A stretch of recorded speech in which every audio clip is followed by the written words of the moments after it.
গাজীপুরের শ্রীপুর উপজেলার গাজীপুর সাফারি পার্কে দর্শনার্থীদের আনন্দ আরও বাড়িয়ে দিতে যুক্ত হয়েছে নতুন 3 সিংহ অতিথি।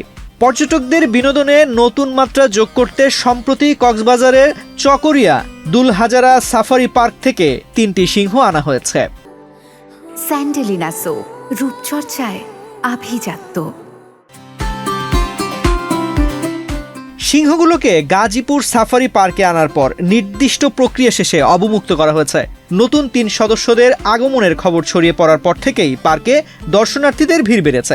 বিশেষ করে সিংহ বেষ্টনী এলাকায় পর্যটকদের মাঝে ব্যাপক উৎসাহ ও ভিড় দেখা গেছে।